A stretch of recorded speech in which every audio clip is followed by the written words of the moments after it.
এটা আপনার সামনের যে ব্রেকিং সিস্টেমটা সেটা কিন্তু হাইড্রোলিক ব্রেক এবং পিছনে ড্রাম ব্রেক।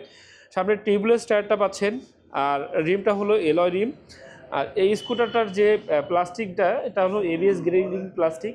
এই প্লাস্টিকগুলোতে যদি আপনি এভাবে আসলে দাঁড়ানো দেন এটা কিন্তু এরকমভাবে নাচলেও বাট ভাঙার কোনো অপশন থাকবে না।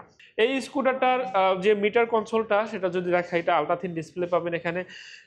এখানে আপনার কত গিয়ারে চালাচ্ছেন, কত কিলোমিটার গতিবেগে যাচ্ছে, কতটুকু চালাচ্ছেন, কতটুকু চার্জ আছে, অল এভরিথিং কিন্তু এখানে দেখতে পাচ্ছেন বা পাবেন। এখানে আপনার যে সুইচগুলো ইউজ করা হয়েছে সেগুলো খুব প্রিমিয়াম কোয়ালিটির সুইচ। এখানে হেডলাইটিং সুইচ দেওয়া আছে, এখানে আপার ডিপার দেওয়া আছে, এখানে হর্ন, আর পাশাপাশি এখানে দেওয়া আছে হলো 3টা মোডে চালাতে পারবে সেই মোডগুলো। আর এর বাইরে এটা যে আমি যদি একটু সিটিং পজিশনটা দেখাই, দেখেন আপনার খুব সুন্দর মতো কিন্তু পাটা স্মুথলি রাখতে পারবেন। সো এই স্কুটারটার যে পিছন ব্যাক স্টোরেজটা দেখেন, এখানে কিন্তু প্রায় 30 লিটারের একটা স্টোরেজ পেয়ে যাবেন, ফুল এক হাত।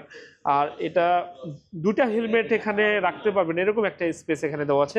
পাশাপাশি এখানে আপনার সার্কিট ব্রেকারটা ইউজ করে দেওয়া আছে। এখানে আপনার 3-4 দিন বাইকটা না চালালেও এটা আপনি কিন্তু ব্যাটারির সাথে মোটরের কানেকশন বন্ধ করে রাখতে পারবেন।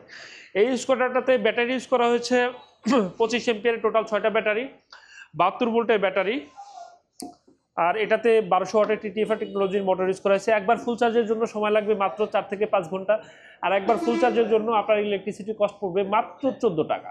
এই 14 টাকা ইলেকট্রিসিটি কস্টে আপনারা রান করতে পারবেন টোটাল 80 থেকে 90 কিলোমিটার। আর এই রানটা করতে পারবেন টোটাল 2 বছর, কারণ 2 বছরের ব্যাটারি রিপ্লেসমেন্ট গ্যারান্টি তো থাকছেই।